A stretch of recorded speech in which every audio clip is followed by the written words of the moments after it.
রক্তচাপ কমানোর ওষুধ কি আছে? আমরা আজকে জানবো চাপ কমানোর অ্যালোপ্যাথিক ওষুধ কি খাওয়া যাবে। আপনাদের যদি চ্যানেলটাকে ভালো লেগে থাকে প্লিজ চ্যানেলটাকে সাবস্ক্রাইব করবেন। তো চলুন শুরু করা যাক। রক্তচাপ বেড়ে গেলে সাধারণত আমরা বিভিন্ন রকম ওষুধ খেয়ে থাকি, তার মধ্যে অ্যামলোডিপিন গ্রুপের ওষুধ, তারপরে খাওয়া হয়ে থাকে অ্যাটরভাস্টাটিন। এই সমস্ত ওষুধ খাওয়া হয়ে যাবে। খাওয়ার আগে জানতে হবে, শুধু খেলে হবে না, তার আগে ওষুধগুলো আমরা কখন কোন ওষুধ খেতে হবে সেগুলো জানতে হবে। এছাড়া অ্যাটেনল সব গ্রুপের ওষুধ খাওয়া হয়।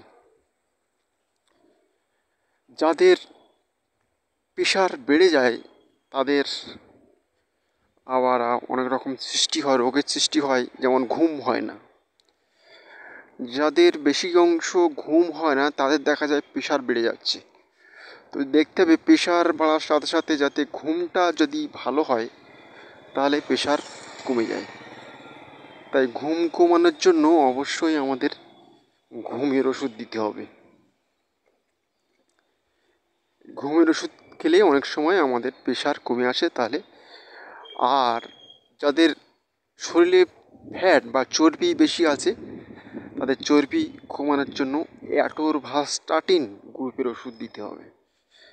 এই অ্যাটরভাস্টাটিন খেলে কী হবে না, রক্তচাপ কমবে এবং শরীরের মধ্যে যে ফ্যাট আছে, কোলেস্টেরল আছে, এগুলো কমে যাবে। এছাড়া অ্যামলোডিপিন খেলে কী হবে না, অ্যামলোডিপিন খেলে আমাদের শরীরের যে ক্যালসিয়াম লেভেলটা আছে সেটা চাপ সৃষ্টি করে, যার ফলে আমাদের প্রেশার সৃষ্টি হয়।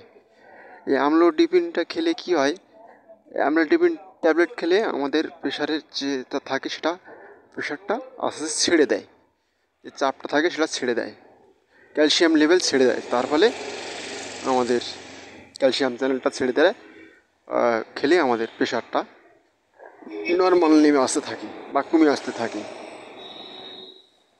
এছাড়া অনেকের বেশি অংশ, যেটা না বললেই নয়, বিশেষ করে গ্যাসের ফলে অনেকের প্রেশার কম বেশি হয়ে থাকে। গ্যাসের যারা অনেক সময় ঘুম থেকে হলো না কীভাবে বুঝতে পারেন না, তো তারা অবশ্যই গ্যাসের ওষুধ খেতে ভুলবেন না। অনেকের গ্যাস থেকে অনেক সময় দেখা যায় রাত্রিবেলায় কোনো ভাজা পোড়া খেয়েছেন বা তেলে ভাজা খেয়েছেন বা রসালো জাতীয় কোনো খাবার খেয়েছেন বা যে কোনো রকম ফল বা বাসি পচা জিনিস খেয়েছেন, একটু খারাপ হয়ে গেছে এরকম খেয়েছেন, যার ফলে শরীরে গ্যাসের সৃষ্টি হয়েছে। এই গ্যাসের থেকে মুক্তি পাওয়ার জন্য আপনারা অবশ্যই গ্যাসের ট্যাবলেট খাবেন। তো প্রেশার কমুক বা বাড়ুক সেটা বড় কথা নয়, কিন্তু কথা হচ্ছে আপনাদের প্রেশার যদি বেড়ে যায় তো অবশ্যই আপনারা প্রেশারের ট্যাবলেটের সঙ্গে ঘুমের ওষুধ না খেলেও আপনারা এই গ্যাসের ওষুধটা অবশ্যই খেতে পারেন। যেমন গ্যাসের মধ্যে খেতে পারেন রেনিটিডিন গ্রুপের ওষুধ। আবার রেনিটিডিন গ্রুপের ওষুধ আবার অনেকের শ্যুট করে না, অনেকে খায় না, তাহলে আপনারা অন্য গ্রুপের ওষুধ, ওমেপ্রাজল গ্রুপের ওষুধ খেতে পারেন। তাই বলবো ওষুধগুলো আপনারা অবশ্যই ঠিকঠাক অবস্থা বুঝে ওষুধগুলো খেতে হবে। আমি যেগুলো বললাম এই অবস্থা আপনারা দেখে শুনে যদি বুঝে এইভাবে আমার কথা মতো ওষুধগুলো খান তাহলে আর ডাক্তারের কাছে খুব একটা যাওয়ার প্রয়োজন পড়বে না। তবে আমার কথাগুলো মিলিয়ে সেই মাফিক যদি মেলে তাহলে খাবেন, তা নাহলে ওষুধের না খাওয়াই ভালো। মেলার সঙ্গে ওষুধ খাবেন, অবশ্যই না মিললে, কথাগুলোর সঙ্গে না মিললে ওষুধগুলো খাবেন না। এছাড়া আপনাদের যেটা বলবো, ওষুধগুলো আপনারা যে কদিন প্রেশার থাকবে সেই কদিন প্রেশারের ওষুধগুলো খেয়ে যাবেন। এবং মাঝে মধ্যে প্রেশার চেক করবেন।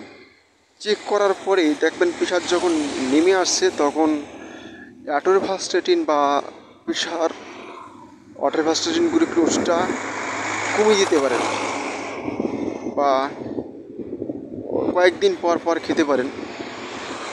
আর অ্যামলোডিপিনটা আপনারা প্রতিদিন নেওয়া কমে যাওয়ার পর প্রেশার স্বাভাবিক হওয়ার পরে একদিন অন্তর একদিন খেতে পারেন। তো বন্ধুগণ, আজ এই পর্যন্ত। চ্যানেলটা ভালো লাগলে প্লিজ সাবস্ক্রাইব করবেন। Thank you.